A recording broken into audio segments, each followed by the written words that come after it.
Hey Scotty, what are you doing? David, I'm welcome to Legoland. I'm just showing off a little Where'd you bit get of this from? Oh, I think it was an Etsy thing.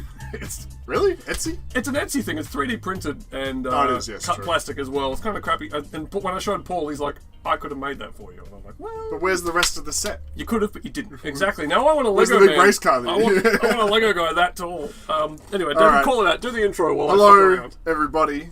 This is a Federation conversation where we're back for season 2 of Discovery. And oh, good lord, is it And everything? Is it everything you thought it would be? I mean, David? we did a video like 3 days ago, so it kind of feels like we've already been back. Yeah. Because we have. Well, the short tracks But- was like kind of like a primer for the new season coming, but also wasn't, because I honestly, watching the short tracks, thought it would be better than what we just witnessed. I mean, generally, probably on, if you average those short tracks against the entirety of all the episodes in season 1, Yeah. they were probably some of the better episodes. No, I like, well, it fixed, watching Short Discovery fixes so many of the problems. Brevity, for instance, is much appreciated in a show like Anyway, this. let's get there. We're here to talk about, we've already talked about short tracks, now we're here to talk about the premiere. Season 2, episode 1 of Discovery, titled Brother. And I was saying, "Oh brother," when I watched this episode. Click to read more. Anyway. Yeah. I mean, I didn't really look at the Twitter reactions because I didn't want spoilers, but in a general sense, people seemed happy, and I don't know what they were smoking. People are happy. Okay, that's good. Yeah. Well, for a brief overview of the storyline, we're going to cross to no. I'd have to remember what happened. Well, okay, at the end of season 1, what happened was they were going to go to Vulcan to get a new captain. And then right at the end of the episode, a ship appeared, and it was the Enterprise. It was probably one of David's favourite The twists USS in the plot. Enterprise from the original series. Yeah. And obviously, the aftermath of that is that the Enterprise is now in front of them. For some reason, it's broken now, even though it just drove in. Yeah. At the end of that episode. Oh, I paid as much attention as I could with Nancy making noises behind me and the kid playing with toys, but did you catch why the Enterprise was broken in this new episode? No. I don't think they ever really explained that properly. And I don't think if there was a reason, it probably wasn't a very good It wouldn't hold up to scrutiny. That's the thing about Discovery.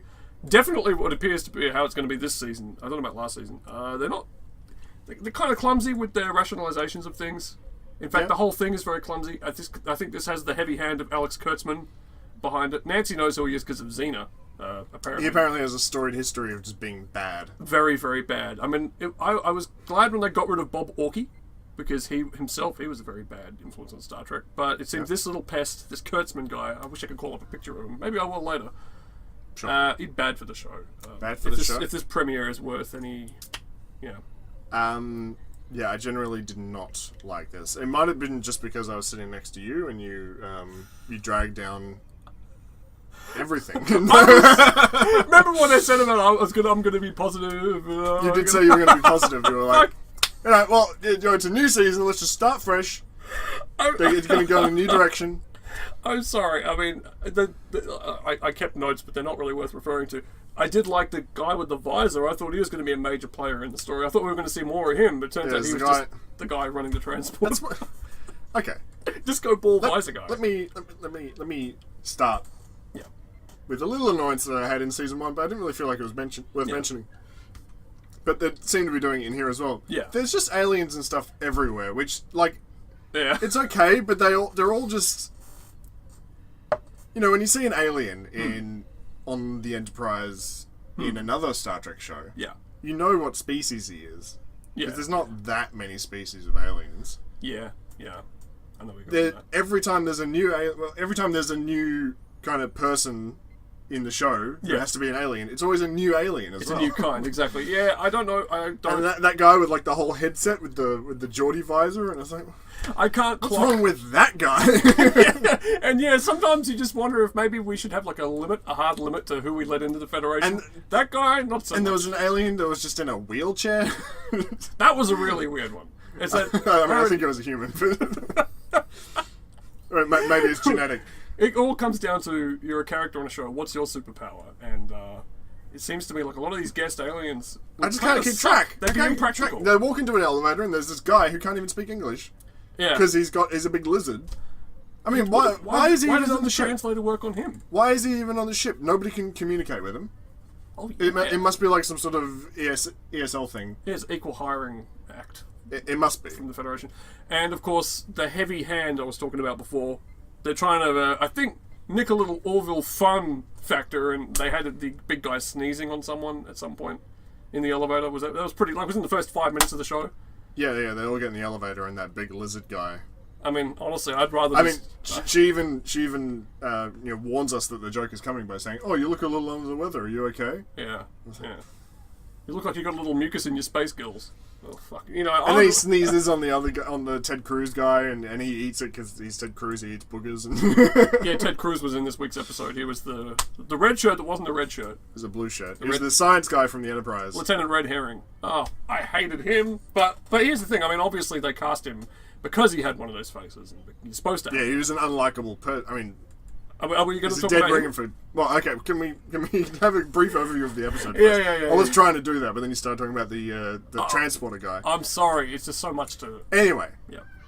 So they find the Enterprise. There's beacons going off in the galaxy. John Beacons. Yes, there's There's beacons going off, and they have to find the source of the beacons. Yeah.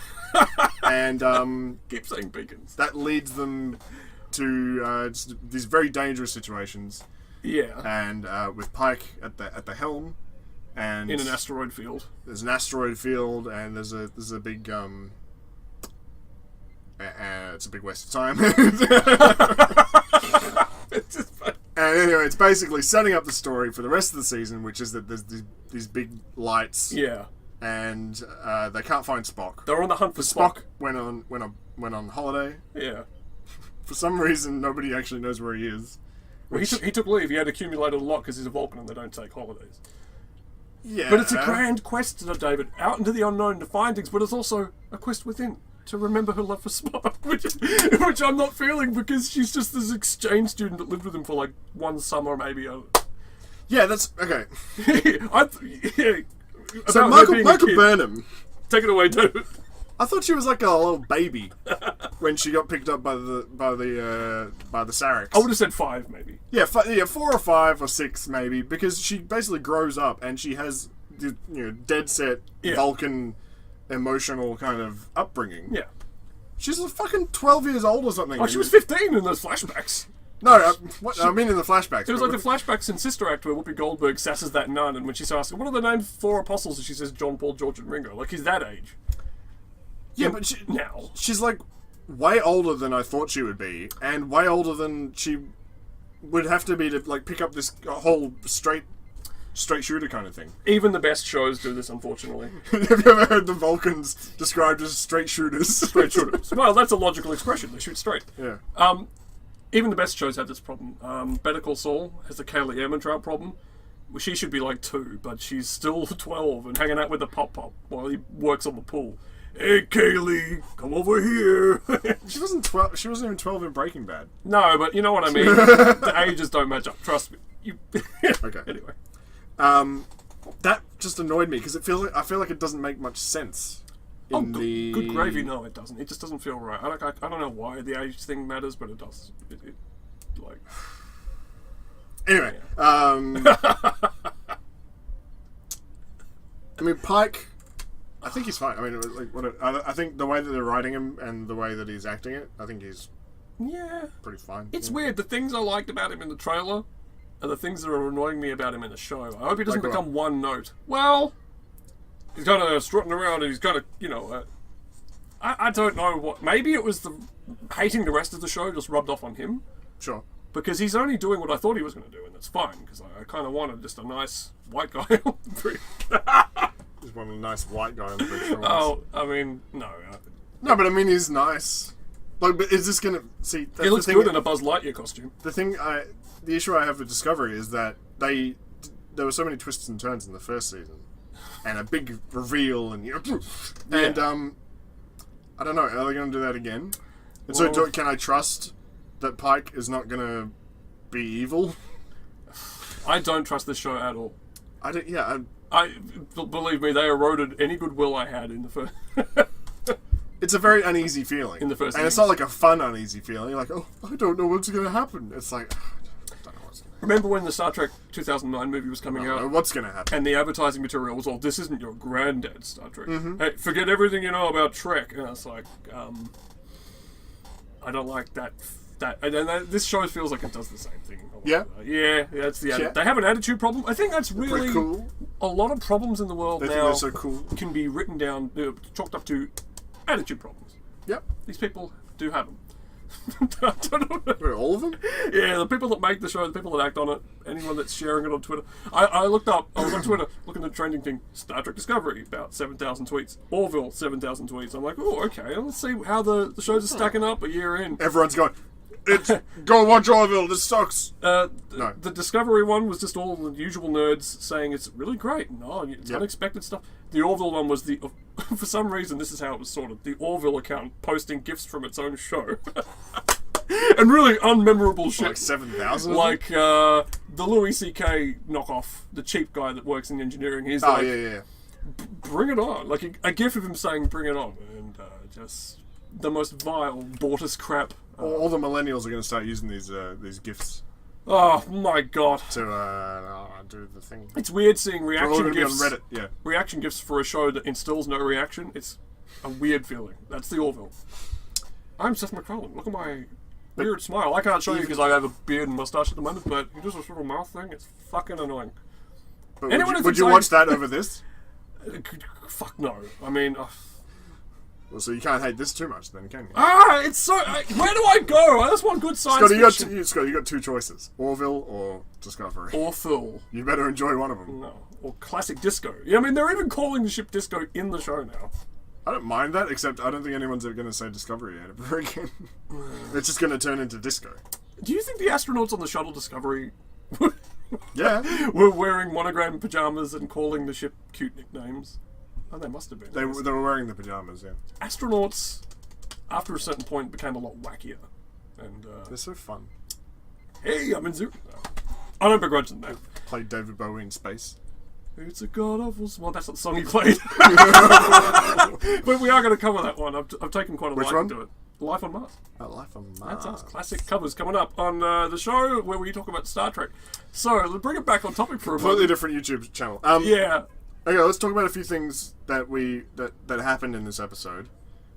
Let's. Okay. Annoyed us. Yeah. The danger factor of everything that happened in this episode was a bit too dialed up to 1,000. Oh yeah. They chose to put themselves in a lot of very dangerous situations for basically no reason. Oh yeah. Like these little pods, these little race pods or whatever that gravity pods, is that what they call them? I'm the only human that can do it.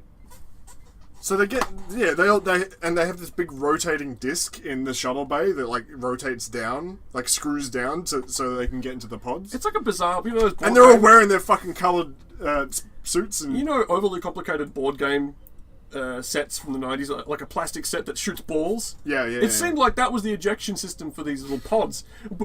Oh yeah, and they all go on the track and they all go out one hole. I mean, and that hang on, sorry. They were in the shuttle bay, right? Yeah. Just to clarify, they were in the shuttle bay. Yeah. There's a big open kind of thing right in front of them. Yeah. And then they go into the pods. And then the pods get shot through this tube. And the tube goes for miles. Yeah. The shuttle bay, the door was right there. The outside space was right there. You're not suggesting that tube wouldn't have fit in the Discovery, are you? I'm just kind of curious where it went. Why it went, even. I mean, that... Yeah, okay, the other situation is, why? Why have that tube be that long? Why have these big spinny things on the ships? Yeah. As if there's some sort of, like... Did you catch the shot? Is it some sort of gravity, like, counterweight system to maneuver it through space or something? These swinging weights? Swinging dicks. Did you catch the shot when they're in the elevator and it briefly showed you how the elevator works? It was in this, like, weird wonderland of tunnel systems and... No. Oh, you blink and you'd miss it because it was very quick establishing shot. Must have blunk. To show... Oh, no, I do remember that. And I want to know what the Cool Runnings Futures Para-Arena spacesuit fucking... Yeah, they were wearing these new out Get ready, we're going to space. They're wearing these slick It's like, what? Where'd you get these uniforms I'm from? talking about spacesuits. I didn't actually use the word spacesuit there. Sorry. But... Oh, they got it. Yeah, you guys got the message. I mean, what the flying fuck? They just look stupid. And it looks... It's all unnecessary. And yeah, they're going through the fucking asteroid belt, or whatever, the asteroid field. As fast as they can. I mean, I guess the point of these little gravity pods is that it gets shot out. It's like a big trebuchet or something, or like a railgun. It's more accurate. It's not like a trebuchet at all. Experimental railgun that the Navy has that like melts the thing through the it's like magnets. It goes, like spits it out. Yeah, it must be something like that because they could obviously they couldn't slow down. Because otherwise they wouldn't be going, oh, fuck! They were all the limit of capability. When I said to David, was like, hey, David, these streets are too narrow. We should slow down. And it's like, exactly like what you're in the asteroid belt. The asteroids are kind of doing this, but you're going as fast as you can. They just said they had 5 hours. Yeah. And then after she explains her plan, they have 2 hours. Well, it took 3 hours to get into those suits. And then did it take another hour and a half to get to the ships, to get to the pods? Oh. Because that, if they had a half hour, maybe I can understand them rushing that much. They had 2 hours. There's something I want to talk about in that asteroid scene, but I need to mention something that happened before. I hope you're okay with this. This is fine. Okay. There's a scene on the bridge where Ant's on Mount, and this scene was feeling like Pike. Captain Pike. Yeah. Is trying to figure out a solution, and every time he talks to a new crew member, they've got a no, Captain, sorry, that won't work. And this scene feels as though it's stretching out for much longer than it would have actually been. And eventually he gets to Burnham, and Burnham shuts him down, and he's like, I don't care! And then there's like a beat, and then Burnham's like, well, what I was going to say, Captain, was... Well, it was another moment for them to show Burnham fucking sticking a finger up to authority. What I was going to say, Captain, is that nobody on this ship would ever leave a Starfleet brother or sister by it. It's another fucking jamming it, that horn thing I was telling you about, though, with the... What? The horn... Do you mean in Spock's office? No. The curly horn in Spock's office? We'll get to that later. You talking about that? Another fucking instance of this show ramrodding something to do with Michael Burnham being... shoehorning something in. Yeah, it just makes me sick. And as if that wasn't enough, showing up the Captain on his own bridge. I mean, to be fair, she didn't stun him like she did with Michelle Yeoh. She should have learned a lesson. But then they're in the asteroid belt, and they're flying around, and she's arguing with placeholder science guy. Ted Cruz. Yeah. The high school bully of the episode. Raphael Cruz. And he's like, I know what I'm doing, Burnham. I tested him in the best species. I mean, I called it 30 seconds before it happened. Which, it took way too long for him to die as well. Because he almost explained his entire schooling career. Yeah. It was like, I had a roommate who was an alien. She was really good at maths, and I'm going to tell you what I told her. The asteroid's coming out the window. And it went on for way too long. And they telegraphed it so much. And then he gets hit. And then he gets hit by the asteroid, and then his corpse flies off Burnham's windshield. And I was just, this show could not be more heavy-handed in the way it deals with the windshield and goes... Basically, it's the makers of the show saying, here's what happens to you if you disagree with Bo Burnham. Food. Was that the door? That's food, yeah. Oh, okay. No, this is what happens to anyone who gets in her way or disagrees with her or doesn't take her seriously. It's a very dark interpretation of the show. It's a very dark show. Did you see what happened to him? I know. Murder most foul. I mean, it wasn't murder. It was an accident. See, that's the thing, though. These are all action figures, and somebody's playing with them. That's how these shows come to you. Someone has the characters, they decide what happens, and it's kind of disturbing when your 4-year-old suddenly says that this character's not needed anymore and kills him. And I think these people that make shows are very disturbed. Are you comparing Alex Kurtzman to a 4-year-old? Absolutely, I am. Sorry, that makes sense. No, look, I mean... It's starting to make sense, Scott. I'm joking, but it was extremely heavy-handed. And I think really the apex of this whole, Burnham is the king of the universe, and just everything's framed around her being perfect and everyone else being stupid, and it's sickening to watch. It really, I know that this show is my new pen. That's nice. I know that this show is based around Michael Burnham. Like, we've established that. The first season was all about her, and we probably shouldn't complain about it at this point, because it's obvious and expected. It's part of the price of entry. But at the same time, starting the episode with, like, her reading another stupid quote from reading some old-timey fairy tale bullshit. I just hate that kind of... I never really liked smoky-voiced narrators. I think the Terminator kind of pissed me off. The Terminator films. One of them, Linda Hamilton's just constantly talking. It's kind of a drag. Let's get to the robots. Sorry. Oh, speaking of drag, Stamets. no. Oh, okay. What? No. What? Carry on. Sorry. Okay, that is a good point, actually. I feel like they all turn their characters up one or two notches Yeah. too much.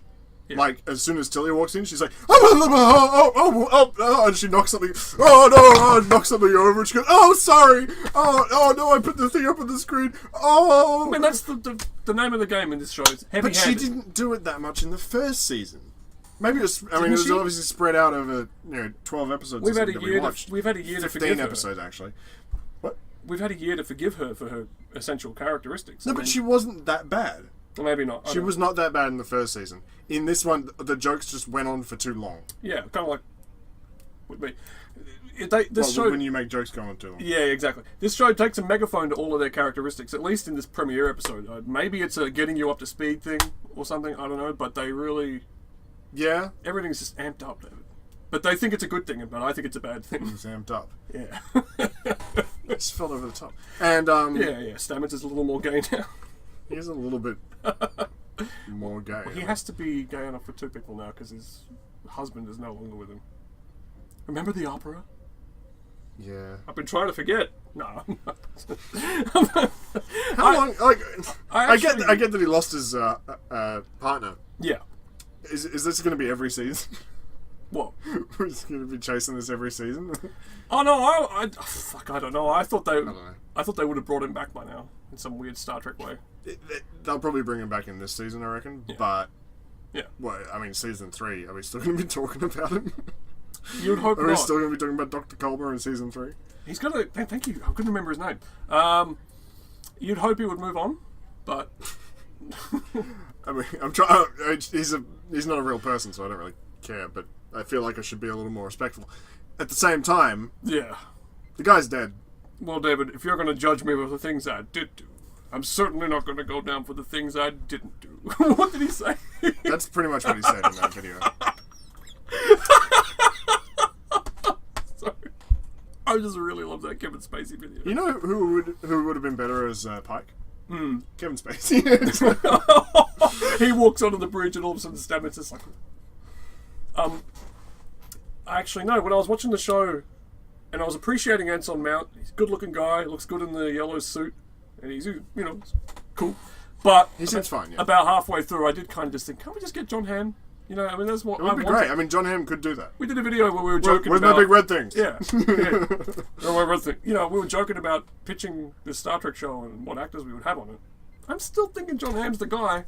So, John Hamm would be the Starfleet captain. Yeah, in fact, we've supplied a great Photoshop.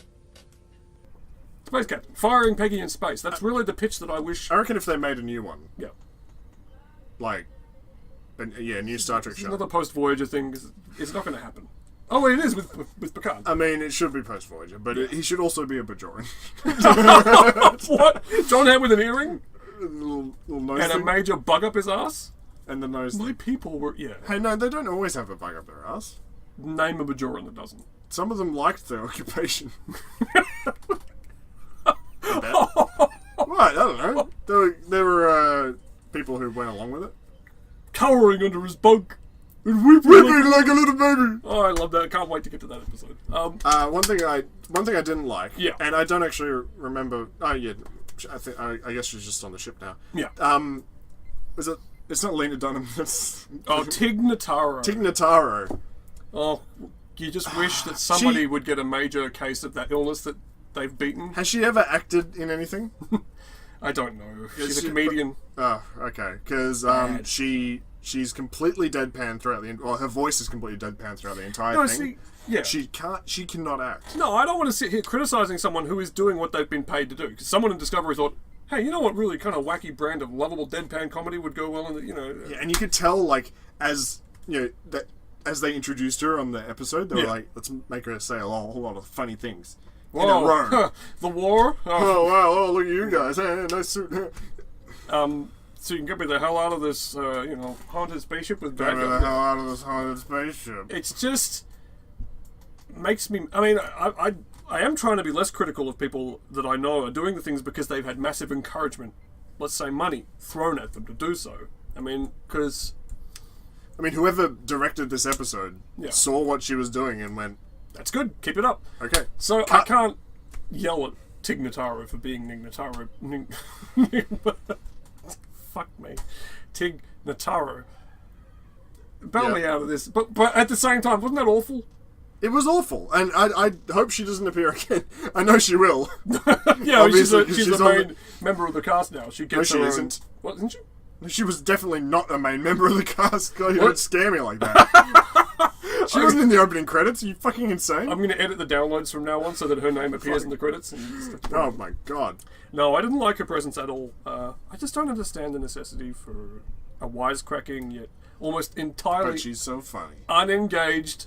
She was talking like Iggy Pop does in his episode. Oh, except it's Iggy Pop. He's funny. Iggy Pop being a musician is funnier than Tig Notaro being a comedian. Yeah, and he's. Oh, by the way, I beat cancer. Fucking, Did she beat cancer? Yeah. So you're not allowed to make fun of her because she survived a fucking illness. Well, we can still make fun of it, just not for the cancer. But not when she dies. No, just not for having cancer. Oh, absolutely. I wouldn't dream of that. I'm not a fucking monster. But anyway, You called her Nig Notaro. I did. It was me. That was a stutter. It was not deliberate. It's not. It's not sure. in my notes, therefore it wasn't deliberate. Alright, sure. But hang on, where are we? Yeah, Stamets they throw in this story thread. This is just a random thing. They throw in the story thread of Stamets is thinking of leaving because he's so traumatized. But of course, that's never going to happen. I mean, he's already suiting up to help. What's her face, Tilly, and Well, no, it's the classic. yeah, Oh, I'm thinking of leaving. It was like it's a nothing birder. it's a nothing birder. It's like in Way of the Warrior when Worf comes to Deep Space Nine Yeah. and he says, "I'm actually going to quit Starfleet." Yeah. But we got an hour and a half. You're not going to quit Starfleet. You're not quitting. You're in the opening credits. You're not quitting. Yeah, it just makes me sick because they're trying to pull our heartstrings with people we don't care about. Well, I mean, I care a little bit about Stamets. Okay. Of all the characters, Yeah. I think Stamets is kind of Well, up there. for me, it's Saru, maybe then Stamets, What? and then maybe Tilly if she would fucking do something with that. Scotty.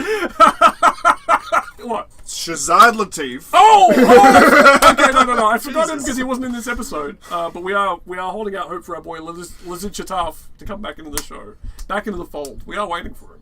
And he will be there eventually. And he was wearing a uniform as well. Yeah. It means he's back in Starfleet. No, it doesn't. So many things made me mad. The GoPro rig at the bottom of the saucer section. Oh, Discovery has an advanced camera system that can image anything in space. Okay, go ahead. Oh, this image isn't clear enough. Damn. Hey, Saru, you've got magic eyes that can zoom in on anything. Well, yes, but this is only a 4K monitor. If the resolution isn't there, it isn't there. Just fucking do it! And so he does the zoom in with it. It's... Yeah, first off, the cameras don't have to be like this big. Yeah. I don't know. And that cringeworthy, out-of-breath way I was just acting that scene out isn't me. I don't find that kind of thing funny. That was the show that I just watched. Yeah, It got relentless. they had the picture on the view screen. Yeah. And they go, the resolution isn't good enough. Yeah. So, can you look at this a little bit harder than we... I mean, maybe he's got better Yeah.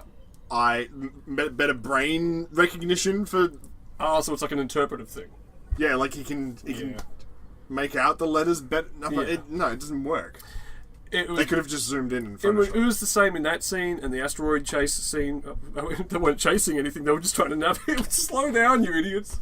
But it was the whole... Fucking foot right in the The pedal. thing felt so relentless, and it just felt as though it was Star Trek trying to do something it can't do.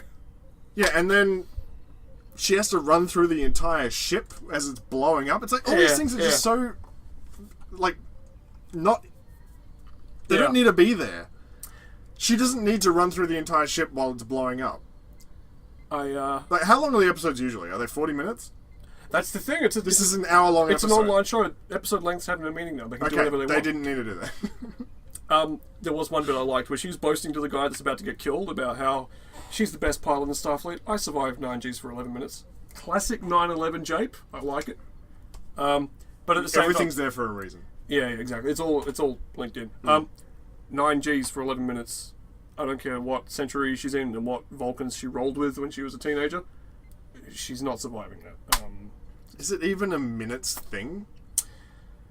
Well, yeah. It's a I don't know. Pilots pulling maneuvers and you can survive G's for a certain amount of time. But she, it's trust me. Like 11. I can't tell you what the numbers are, but it doesn't check out. She'd be dead, Of course she'd be dead. or at the very least, not piloting anymore. Because the brain would be liquefied. Yeah, exactly. Mush. Probably, Maybe it is. It might explain why she behaved the way she did on that Colbert show. I love it. And I don't know what that means, but I love it. We talked about this before. No, really. I don't like her, honestly. I think she's not a very good lead for the show. Oh, they just put all of their chips on the wrong horse. I don't understand. You know what I'd love to see is a show maybe organically evolving from something. They get a bunch of characters. Which one works best? Who do we, respond to the most? But the whole thing, the whole first season was just Michael Burnham's amazing, and you're going to love her by the time this is over. And if you don't, there's something wrong with you. That's what it feels like. Sorry, you said they're putting all their chips on the wrong horse. You're still thinking about that? That was ages ago. Forget about the past. No, but it's important. It's like you can lead a horse to the water, but you can't choose your family. Do you know what I was looking at today? I wanted to see if we could get a Sabbath. You don't put chips on a horse. Yeah, I would. I would put chips on a lot of things if I could. I wanted to get Sabbath cards, but it doesn't seem like there's an official set. So if anybody wants to help us out with the merch, tell me where to find them, because me and David are going to learn some serious card games. What's the one from KOTOR? Zabak? Is that the precursor, is it? Yeah, no, it's not Sabak. Not so much in a Star Wars sense, but we do need to start learning these fictional games, because David's going to be doing a series of top 10 videos. We're doing tabletop episodes, but no, but it's about Dabo and... No, I just think we need to have a few, non-podcasts. Hi, I'm Will Wheaton. Yeah. Today we're going to play Dabo. We need a few non-podcast... Me and some of my friends, yep. Non-podcast Star Trek videos, just to, alert people that we are here. Yeah, because, I don't have a Dabo wheel. A 2-hour I went to Games World, they didn't have them. I'm going to get one. A 2-hour podcast is kind of a big ask for people who don't know who you are. I don't think it... We haven't recorded a 2-hour podcast yet. And we will. We'll get there. We usually trend to an hour. Yep. I love the fortune cookie callback. It was very funny. Pike finding a fortune cookie note in the old briefing room. Very good stuff. Another thing I don't like about the show is when you see there's too many visions and stuff. Oh. Like Michael Burnham's on the burning ship and she sees the thing that Spock apparently saw and went to go to bat for. And went on his adventure to try and find. Yeah. And it's as Nancy said, I thought it was going to be something interesting, but instead it ends up being Pike. Mount, yeah. And I mean, what? It's trying to be too mystical and too meaningful, and it's I maybe feel just slightly too wanky. It's a little too wanky, Scotty. I think I feel a little differently from you, in a sense that I could accept the odd bit of mysticism if they hadn't already stretched my O-ring out with all the crap that happened in the last season. Particularly that episode where she's dream dueling with Sarek and he's doing Vulcan Fu. And also I've complained about this in every podcast we've done, not just the Star Trek ones.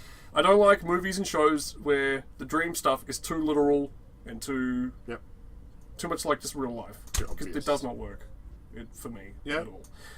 So in the sense, her seeing a weird angel in the fire, I don't care so much because it was 10 seconds and open to interpretation and she was half awake. Also, how funny was her scream? Well,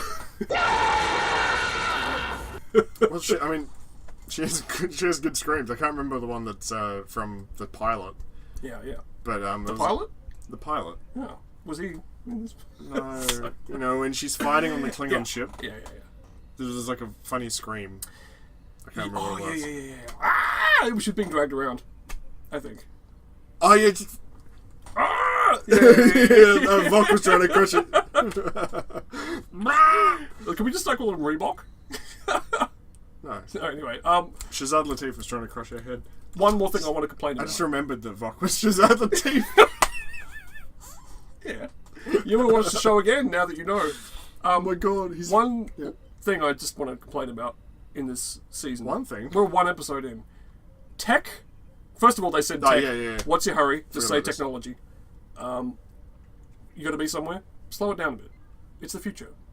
Anyway, technology that just erupts out of... No, it's like if this thing turned into... A car. Unfolding technology is not cool. I mean, Nancy was watching this with us and was like, well, how does that fit into old Star Trek? And to me, they've obviously thrown old Star Trek. Yeah, I don't mind the two don't need to meet up. But At the same time, this is your show. You can do whatever you want. Why don't you adopt stuff that just have helmets that just come off? Why do they have to go? I think it's it's originating from the popularity of Marvel movies, because Iron Man suits have gotten so Of course. technologically advanced at this point. And I didn't like this. You know, I'm not saying this like it's a good thing. Yeah, I didn't like this about the most recent Infinity War, also known as the most recent Avengers film. Is basically that his suit, he doesn't need it kind of anywhere. Like he's got a watch and he just goes, boop, and it just and appears. I just hate that. It doesn't. It's never looked good. I used to think it was crap just because the graphics couldn't cope in the 90s. There's a it just doesn't look, and it's too Deus Ex Machina. Like it's Love that game. because when you have technology that just does that, he just does whatever the fuck he wants with his suit. Yeah. And it's just like, I gotta think of some way to deal with this new situation. Oh, and then he just thinks about it, and then the technology appears on his hand. It's like he didn't R&D that at all. It's basically just magic at that point, and it's like, Quick, Jarvis, I need a bridge. yeah, and it's like the suits, like Fortnite. I've only seen a little Fortnite, but the way they build things in there, No. summoning things out of nowhere. No. Isn't it the same? Oh, all right, whatever. and they get in the pods with just their little leotards on, and then it's just utter garbage. they have to push a button to turn the entire spacesuit on. It just, And it's like, just wear the spacesuit into the fucking pod. No, it fucks me off. Yeah, no, I forgot what I was going to say about the technology. Oh, yeah, and the thing that caught the asteroid, which I thought it was fucking huge. Yeah. I thought it was going to crush the ship, but apparently it was only as big as the... Oh, that folded out of the factory floor, and then it just holds the asteroid. Yeah, they have a little thing on the ground. It's like a pizza, and they go boop, and it goes. Boop. It's like, why? Oh, that stuff was really cringeworthy. Why? I don't. It's not cool or anything. There's a deleted Nemesis scene where Picard tries out his new seatbelts. They do the same thing, and they wrap around him, and it just looks. This is the future. This No, technology stupid. it's never looked good. I don't think it ever is going to, because it's not the graphics, it's the concept. Stuff just. And it's just prone to breaking. Yeah. Fucking Pike is sitting in his thing. His visor didn't go down. Yeah, because no. he didn't. Because it had to fold out of the back of his fucking never thought of backpack. that. This really unreliable folding technology. Just wear the helmet with gonna the get someone visor killed. down. And how come they weren't all just wearing spacesuits the whole time? Exactly. They're flying through this dangerous asteroid field. It clearly didn't save that guy's life. I mean, it should be like an airbag. Collision detected. Suit. Instead, he's smeared across Bo Burnham's fucking windshield. I can't get over how dumb that sequence was as well. Oh, just a fucking full speed. It's just. So, and I also... Are they trying to spread? They must be trying to spread the story over a certain amount of episodes, and they didn't really have much to do in this episode. I also don't really understand why the Enterprise sat the war out, and why Pike was so cut They up. said it about was too far away. None of that really makes any sense if you watch any Star Trek. It's another one of these. You're the only ship in the quadrant, but this time he was the only ship not in the quadrant, which it doesn't work either. Yeah, I mean, it was like a year-long war or something, wasn't it? Yeah, I can't remember. It was wild. I know I said I'd try and be more positive about the show, but listen, It has to give you something, right? this premiere gave me a lot to hate about Discovery in a very short space of time, and I don't know how I'm going to survive the next 10 weeks or whatever. And one of the least favourite things from the first season of the show, which was the Mirror Universe episode, where not only did they just throw a character away and just make him useless, and Lorca? yeah, Yeah. just completely ruin his character, throw him away, and then they had a stupid throne room fight scene, and also every universe was in danger. If they didn't complete their mission, every single universe was going to stop existing. Yeah. They're pulling more of that shit now. The stakes are all life in the galaxy could be The preview is that there's some alien force or something, well, some supernatural force that is going to destroy all sentient life. And again, why the sentient life? Why is it going to hate boner against people that can make podcasts? No, because they want the dogs to start ruling. Oh, okay, fair enough. Yeah. It's just the stakes are too high. Yeah. Spock is the only one who can sense it coming, and he's the only important one. And they have to seek him out like he's a fucking I don't know. It's all lazy storytelling, and it's extremely, and it's. So I expect better from people who write things for a living. Yeah. I could write this with my ass. Yeah. Especially, I mean, you mentioned the throne room thing. That And was I don't write any... Like, I probably couldn't write it Yeah. very well, but I mean, it's better than this. Their notion of an epic finale was not one throne room duel, but two. Yeah. Hey, we're not quite done yet. Come bring it back to the They had throne the room. one in the mirror universe, and then they had the one on the Klingon ship as well. And the preview for next week's episode, or rather the whole season, whatever that preview was, didn't fill me with a lot of hope. Michelle Yeoh's back. She's making weird noises. But she's being a snake. I wish she'd be eaten by snakes. I don't want Michelle Yeoh around. I don't want her in this show or her. Well, I'm excited. I'm excited for her to get her own show because that means she's not going to be in this one as much. Oh, her pet project. Project. Yeah, maybe it tanks and then we've seen the last of it. Who knows? That could be a good knock-on effect. Again, it's so weird that she got a fucking spin-off after one season. You know what it is? They filmed the second season. You know Okay. What I hope it is them saying to Ryan Johnson, "You get a trilogy," and then more time goes by. They're like, "Oh, maybe we should think twice about that." I mean, they haven't done Have they that. forgotten about that? They haven't done that to Ryan Johnson yet, but I'm sort of holding out hope that they do because Are they hoping that he forgets? I'm not even one of the people that didn't like Last Jedi, but I also don't think he should be direct. I mean, it's a little rash just saying you get 3 movies, you get a car. To me, it's flying off the I handle. mean, I like Ryan Johnson. They shouldn't be trigger happy. Generally. Give them a movie. I mean, it's like this show. Like I said before about letting characters evolve and going with what's strong and ditching what isn't. If that was the case, Michael Burnham would be dead by now. But instead, we have to put up with I'd watch a Shazad Latif show Exactly. where he he plays all the characters. Now, what I mean, is with Breaking Bad, they were going to kill Jesse Pinkman. They liked what they saw. They kept it. Yeah. Discovery feels as though it's very much on rails. They're not making any sort of adjustments as they go. They're not tweaking things that don't work, or it's on a path. Although that is ironic considering that the first season they had to fucking switch it around a whole bunch.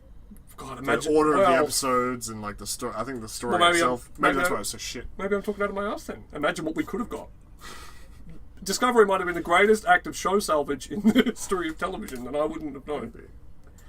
Maybe the only reason we got Shazad Latif was because of all that. Could be. Could well be.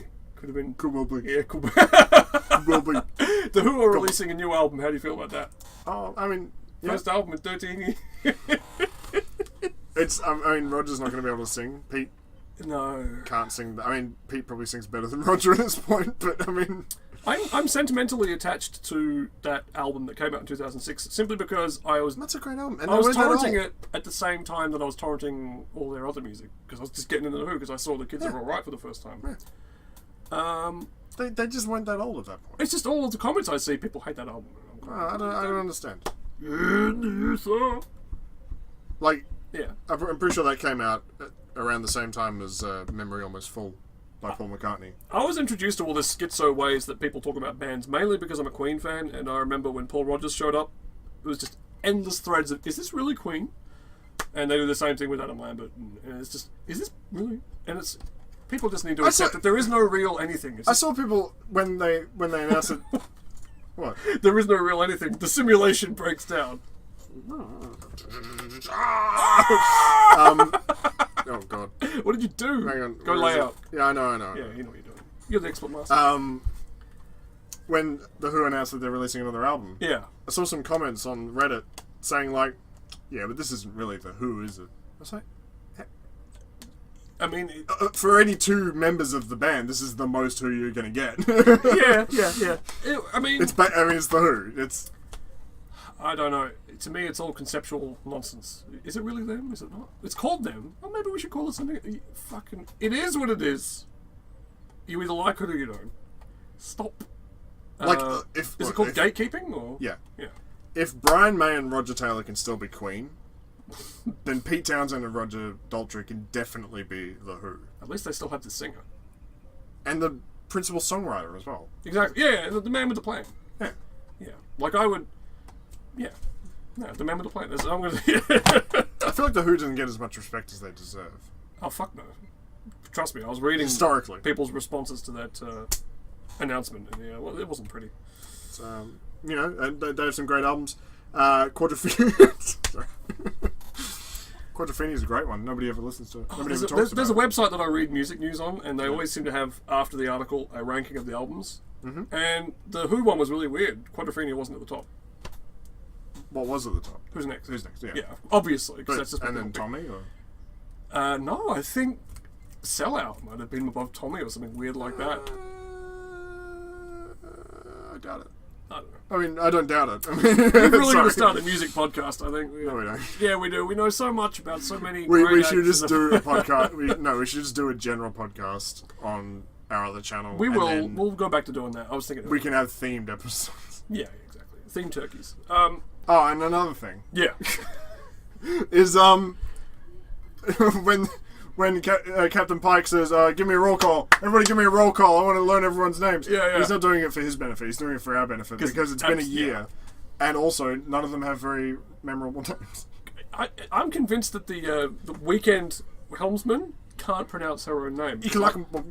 I think she just mumbled through it. She was like, And the robot with the head, did they say anything intelligible? Because I don't think I can remember the name either. You mean the robot? Yeah. Or the redhead with the thing? Was there more than one robot in the original? I'm talking about the whole robot. Oh, no, I don't know. Oh, okay. Just good old Saru. I mean, Detmer's alright. yeah. I like her. She's got some skills. She reminds me of somebody I know in real life. Visually. Thanks, David. No. Anyway, Anyway, that's Discovery. That's Discovery for this week. Generally disappointed. Extremely disappointed. Especially after those mini-sodes. Because I thought that they were okay, generally. No, as it turns out, it was just a case of maybe short treks are better than Discovery episodes because it takes away. There was no Michael Burnham. Check.